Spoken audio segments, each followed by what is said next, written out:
В сентябре 1969 года в селе Ржавчик Тисульского района Кемеровской области велись разработки каменноугольного пласта. В одном из карьеров на глубине 70 метров нашли двухметровый саркофаг из мрамора. Подрывник Иван Карнаухов был первым, кто увидел этот предмет. Он выбрался из шахты и сообщил руководству о странной находке. Саркофаг удалось поднять на поверхность, вокруг него сразу же столпилось много людей. Когда крышку сдвинули, все увидели тело женщины. На вид ей было около 30 лет. На ней было красивое платье, волосы заплетены в косу, а ее глаза были насыщенного голубого цвета. Рядом с ее головой лежала небольшая черная коробка. Но всех поразило то, что тело было погружено в какую-то прозрачную розовую жидкость. Через несколько часов после находки в Ржавчик прибыли военные. Они хотели погрузить саркофаг в большой вертолет, но он оказался слишком тяжелым. Тогда из него решили слить раствор, а уже в следующую секунду тело красавицы начало чернеть и будто сморщилось. Жидкость вернули в саркофаг, чтобы восстановить прежний облик мумии.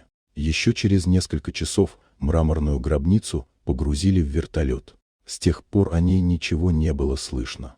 Говорят, что в тот день сотрудники КГБ переписали по именам и фамилиям всех очевидцев и приказали молчать о случившемся. Дело о тисульской красавице сразу же отметили грифом «секретно». Через несколько дней в местном доме культуры выступал некий ученый, имя которого не называется. Якобы он рассказал, что платье красавицы шито из неизвестного материала, аналогов которому еще не изобрели.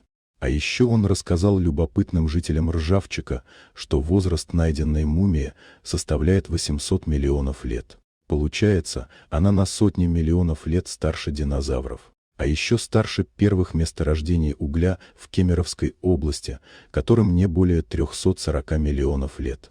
Именно на этот момент и обратили внимание ученые. Как может саркофаг быть спрятан в слоях угля, которые возникли на сотни миллионов лет позднее, чем само захоронение? Все это стало известно в 2019 году, когда истек 50-летний срок секретности. В шоу Андрея Малахова несколько жителей села Ржавчик и историки попытались разобраться в том, насколько реальной была сама находка.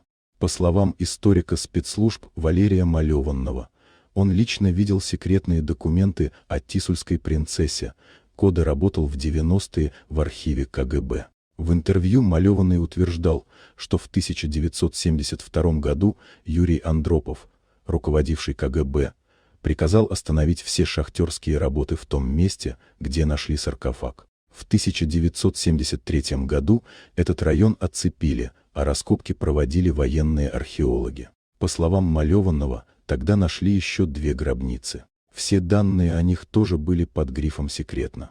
Среди участников шоу были и жители деревни Ржавчик. Когда тисульскую принцессу обнаружили, все они были детьми, поэтому о мумии узнали лишь от своих родителей и из года в год передавали только их слова. В деревне Ржавчик установлена памятная табличка в честь находки, а на указателе написано место рождения легенды. Вероятно, легенда здесь ключевое слово. Ведь до сих пор неизвестно, куда отправили мумию тисульской красавицы и где она сейчас, если вообще существовала. Нет ни одного доказательства, ни одного артефакта, который бы указывал на реальность этой находки. Но сама легенда звучит красиво. Вот такая удивительная история. Дорогие друзья, если вам понравилось видео, поставьте лайк, а также подписывайтесь на канал, где найдете еще много интересного.